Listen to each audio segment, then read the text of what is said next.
CHILLE DECASTRO helps Oklahoma friend get convicted. Winning. Proved wrong about nearly every point he made in pre-trial interviews. Vows to help an appeal. James Freeman loses long-time lawsuit against New Mexico court. Does it matter now that he's moved to Arizona?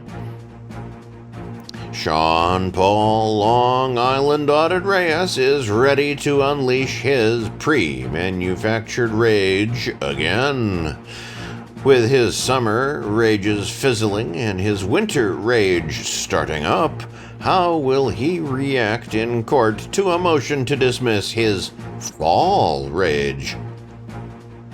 HENDRY gets kicked out of his own lawsuit? What the willie whack? Failure to give new mailing address and no-shows multiple hearings, but still blames the man for all his problems. Plus, John Filax earns a default in his case against YouTuber from Pakistan. Will the default hold up? Will Filax win anything because the offending channel was not monetized? Tune in, kiddos, as we find out. I'm your sparkly-ish newsreader, Pants.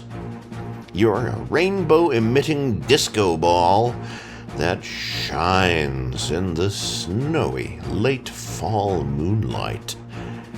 Will you find my magic sandwich hiding spot and take a go at my barrels and barrels of the forbidden magic of auditing insanity?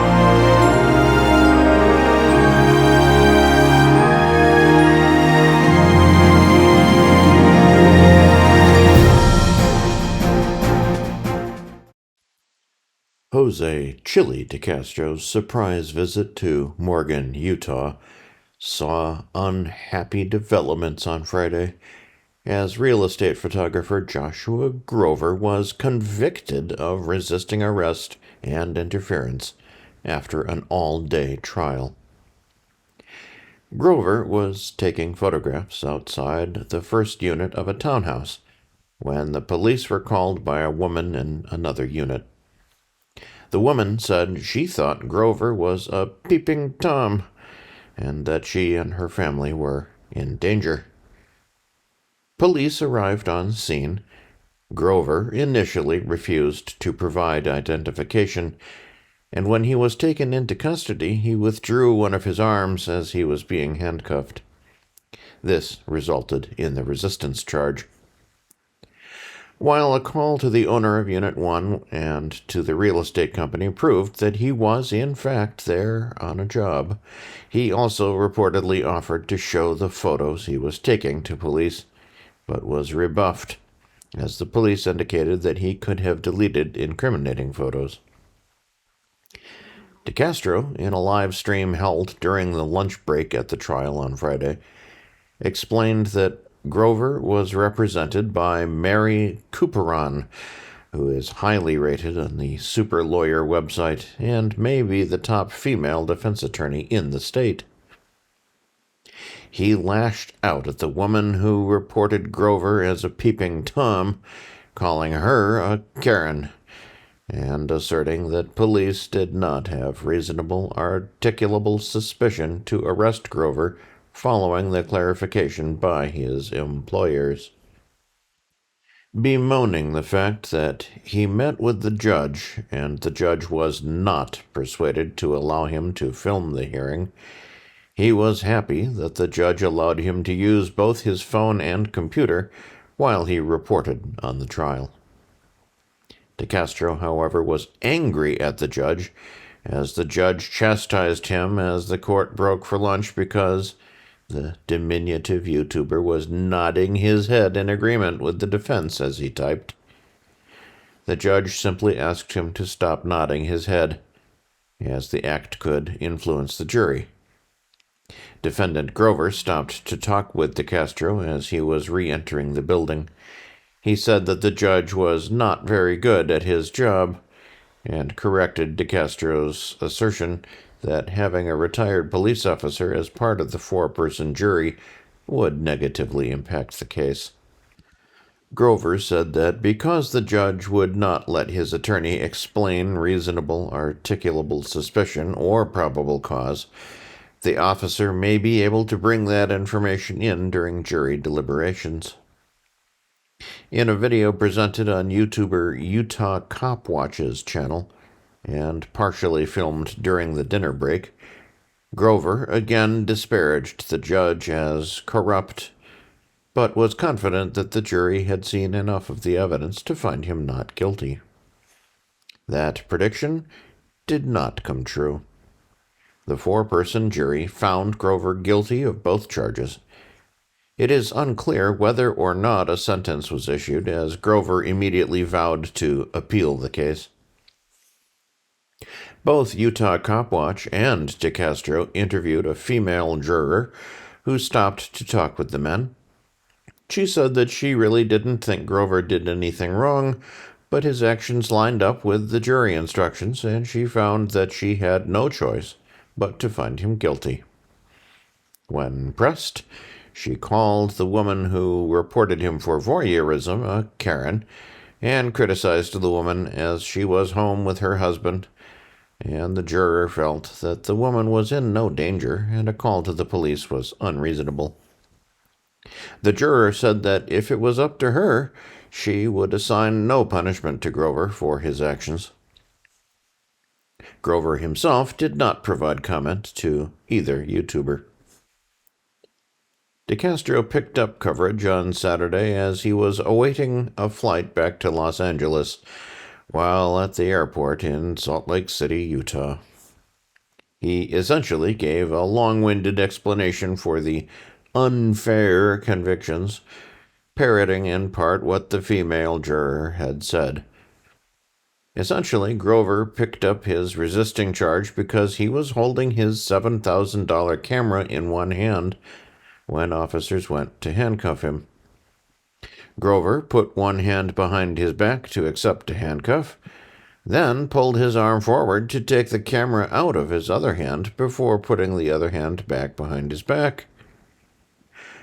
A second police officer took the camera out of his hand, and he was then successfully cuffed.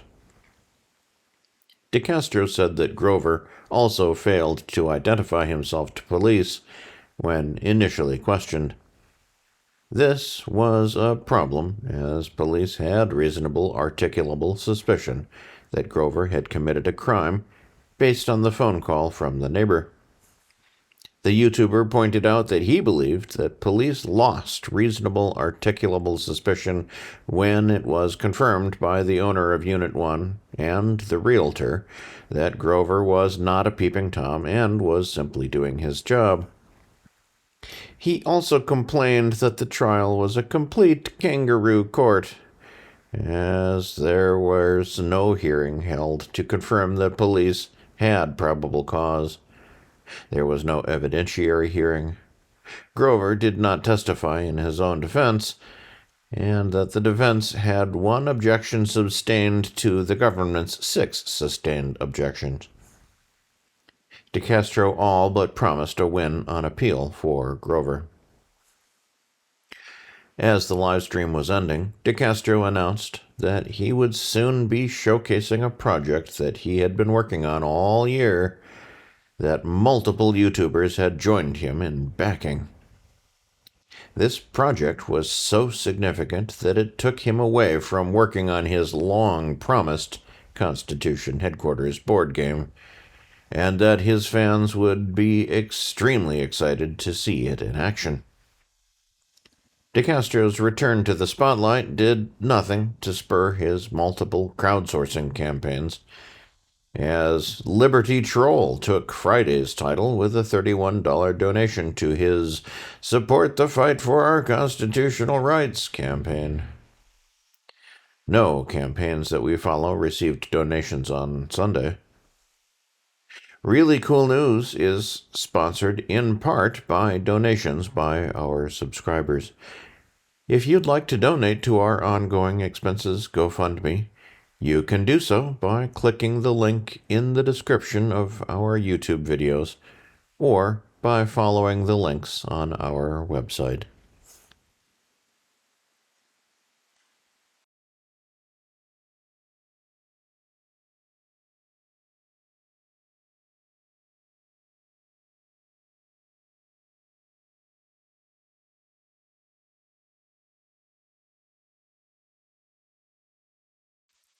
YouTuber, performance artist, and proud Arizonian James Freeman Springer lost another court battle in New Mexico last week, as the United States Court of Appeals for the 10th Circuit denied his appeal of his dismissal of his lawsuit against New Mexico's 7th Judicial District. This lawsuit has raged on for years and originated when Springer attempted to film in a courthouse in New Mexico's 7th District. Springer turned his protests into a regular feature of his channel and was eventually banned from a single courthouse unless he had official business there, and would later have it modified to the point where Springer was required to have a police escort while in the building. Springer sued and capitalized on the situation, expanding his protests to courthouses throughout the 7th District, which resulted in the order expanding to cover all the court facilities throughout the district. The performance artist took great joy in singling out what he felt was the ridiculousness of the order.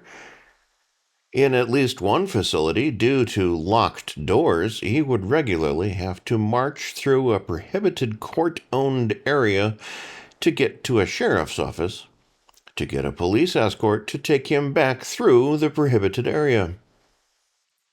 Springer's natural rapport with deputies and police officers in New Mexico aided his cause, with most of the men he encountered sharing similar beliefs with him.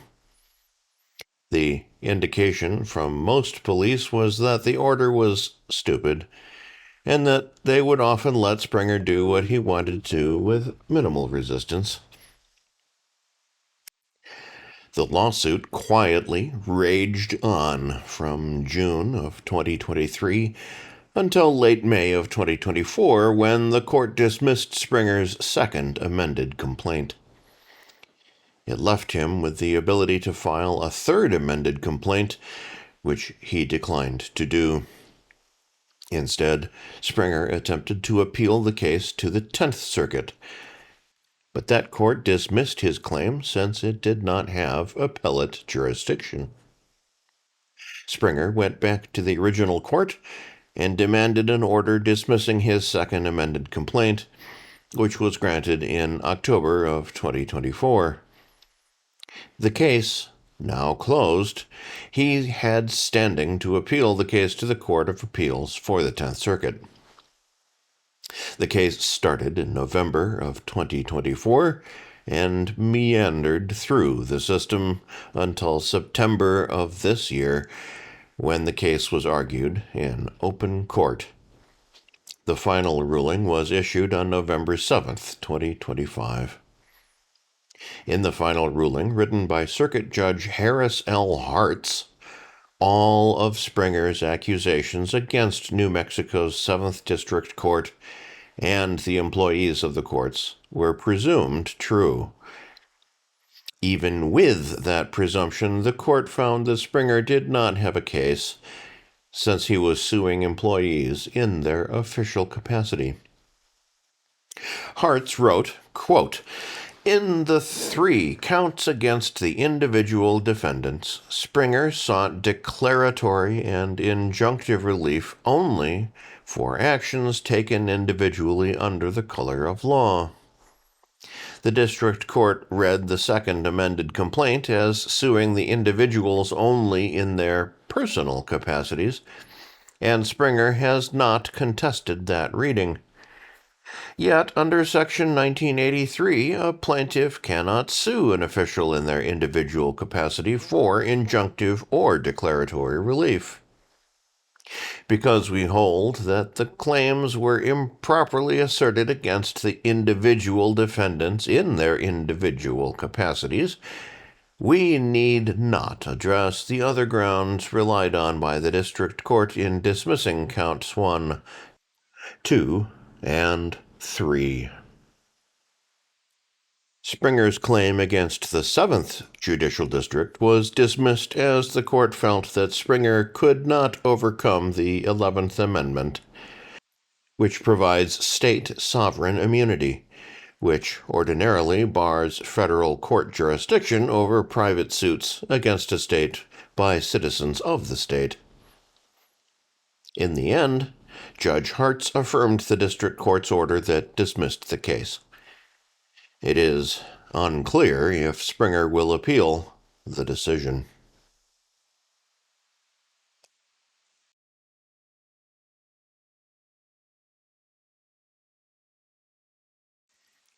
In no surprise to anyone following the recent lifestyle choices of Craig Hendry, the self-proclaimed historical figure was removed from his own lawsuit against Lake County, Indiana. Hendry, along with best friend Tyler Pierce, were suing Oscar Martinez, who is the sheriff of Lake County, Indiana, Officer Joseph Krause, and Lake County itself for false arrest, battery, and false imprisonment based on a 2022 arrest.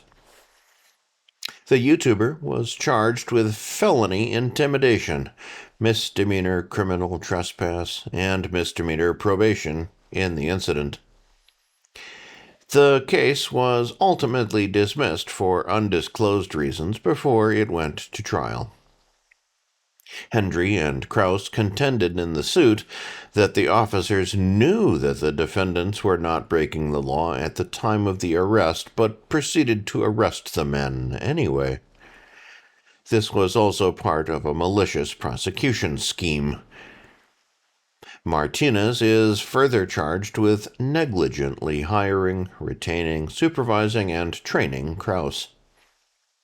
The lawsuit itself was filed in January of 2024 and proceeded without notable development until Magistrate Judge John E. Martin was replaced by Magistrate Judge Abizar Zanzi in June of 2024. Following the change of judge, things were again quiet with the case until May of 2025, when defendant Hendry was coming to the end of his time in the Vermilion, Ohio County Jail after being found guilty of charges of felony harassment and misdemeanor intimidation. Hendry had apparently disagreed on the path forward in the lawsuit with his attorneys, who are also representing plaintiff Pierce, and both attorneys filed to be removed as his legal representation in May. Defendant Hendry began to file motions as a pro se defendant, but was rebuffed, as his attorneys had not yet been removed from the lawsuit. The removal happened in June, as Hendry was briefly housed in the Sullivan County Jail due to maintenance issues at the Vermilion County Jail. Since then, all attempts to send Hendry updates on the suit being marked "Return to Sender" from each of the addresses delivery was attempted. Hendry was then ordered to appear at a show cause hearing in early October. He failed to attend the hearing, and repeated efforts to contact Hendry again resulted in mail being marked "Return to Sender." Hendry was ultimately removed from the lawsuit on November 3rd, following no objection from the participants in the case. Judge Philip P. Simon wrote, "Judge Zanzi recommends that I dismiss Hendry from this lawsuit pursuant to Federal Rule of Civil Procedure 41B as a sanction for failing to follow court orders and failing to prosecute this lawsuit." As explained in Judge Zanzi's report, Rule 41B allows a court to dismiss an action if the plaintiff fails to prosecute or comply with these rules or a court order. See Federal Rules of Civil Procedure 41B.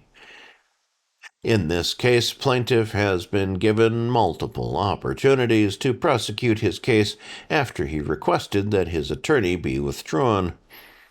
And while there has been a lack of clarity regarding Hendry's current address, Hendry is also able to view the court's orders on the public docket or visit the clerk's office to obtain updates on the status of the case.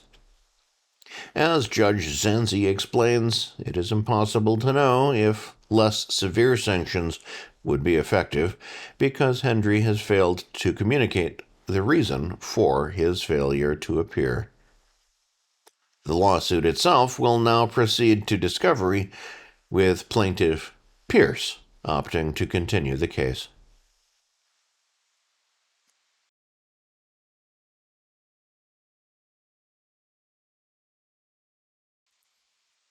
In what should be a cut-and-dry victory for YouTuber John Filax, the court clerk in his lawsuit against YouTuber Mohammed Tayeb entered a default for the Florida-based personality that may prove problematic for all parties involved in the lawsuit. Filax, through attorney that Randall S., the unhinged attorney Newman, Esquire, filed suit against Tayeb in September, alleging misrepresentation, and was seeking a declaratory judgment against the Pakistan-based YouTuber. Tayeb allegedly took part of a 2017 video posted on Filax's main channel and used 1 minute and 34 seconds of the video in a short on his Body Cam Action Official channel. The short has been seen 85 million times on the channel, which is not currently monetized, while Filax's original video has been seen 10 million times. Filax and Newman contend that Tayeb was untruthful in his DMCA counterclaim when he said, "The original content used was from a video titled 'TPA Police Stop the Wrong Guy, Read the Description,' and I acknowledge that it was included in my video. However, I believe the use of this content qualifies under fair use. I significantly transformed the original footage by adding my own original images, including captions and text overlays, incorporating background music, making edits to structure and presentation that provide new context and meaning.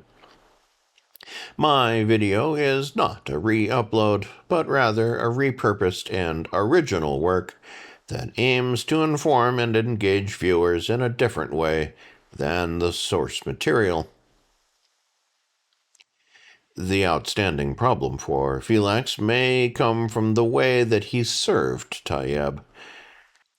Both men live in countries that take part in the Hague Convention on the service abroad of judicial and extrajudicial documents. This is the same agreement that ultimately let Christopher Denver Metro Audits Cordova serve Jonathan Frauditor Troll Huno and Jose Chille DeCastro serve John Irish Demon O'Day via email after the judges in both lawsuits signed off on service. In this case, instead of attempting to serve via a courier or process server, Tayeb was served via a package he signed for using the DHL shipping service. Filax, through Newman, claimed that the service was done in accordance under Rule 4F1 of the Hague Convention.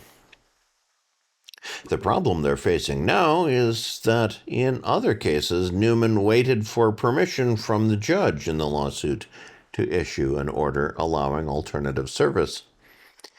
In this case, he bypassed requesting the order and simply served Tayeb via DHL. It's unclear how Judge Yumi K. Lee will rule on the service.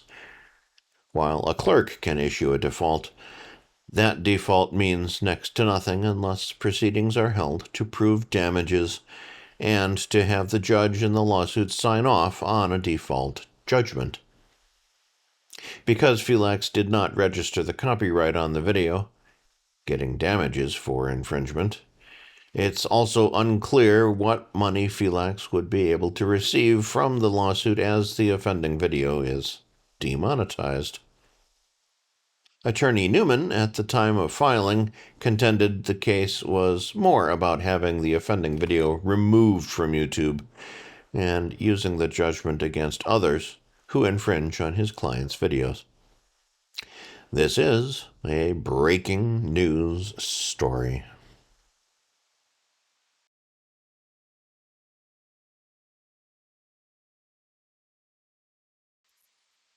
As Tuesday begins, we take a look back at the manufactured outrage presented by Sean Paul, Long Island Audit Reyes, over the past week because Mayor Paul Alfrey of Melbourne, Florida, responded to Reyes's defamation lawsuit. Reyes went live on Tuesday night to read the response to the accusations against Alfrey. Reyes contends that Alfrey's mentioning of an outside YouTuber in his official capacity as mayor on his Facebook page is actionable. The YouTuber went on to fundraise off of Alfrey's supposed claim that Reyes directly sent him death threats, and outside of the lawsuit has been making allegations of criminal activity by the mayor. Reyes was originally recruited into the situation by the mayor's former sister-in-law, who says she's been locked out of a business that her late husband shared with the mayor. Reyes contends that he is independent in his exposure of the supposed corruption and that the mainstream media cannot be trusted as it is politically biased. The Long Island-based YouTuber has made multiple trips to Florida to conduct his investigations and to confront the mayor at the city council meetings, despite minimal support from the community. In the filing, Alfrey starts with the argument that Reyes lacks standing as an individual to file the case, as all actions Reyes performed under the capacity of his business, Long Island Audit, which is considered a corporation.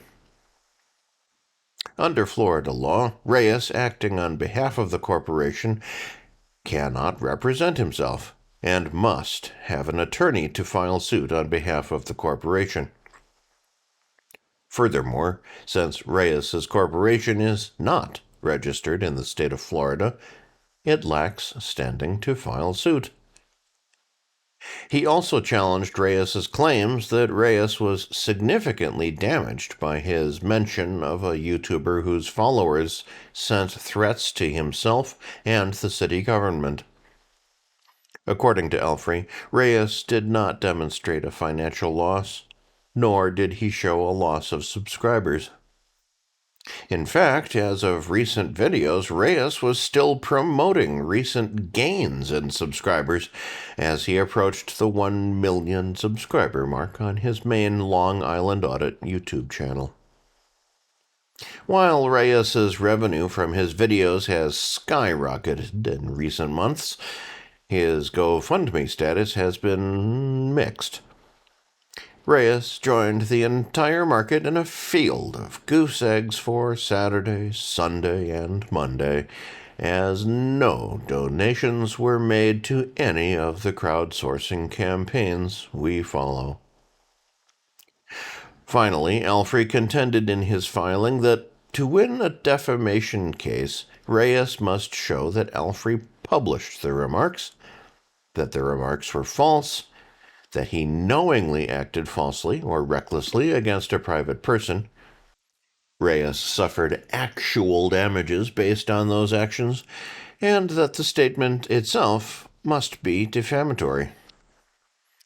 Alfrey contends that Reyes can only prove that the statement was published, and nothing else. With that, along with all the other factors, the case must be dismissed. Reyes has yet to respond to the filing. He is expected to go live on Tuesday with his latest outrage live stream.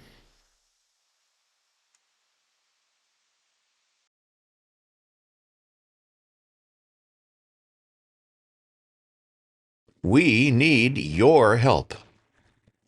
Both ReallyCoolSite.org's daily newspaper and our daily newscasts are funded by your continuing donations and what we make from our YouTube AdSense revenue each month.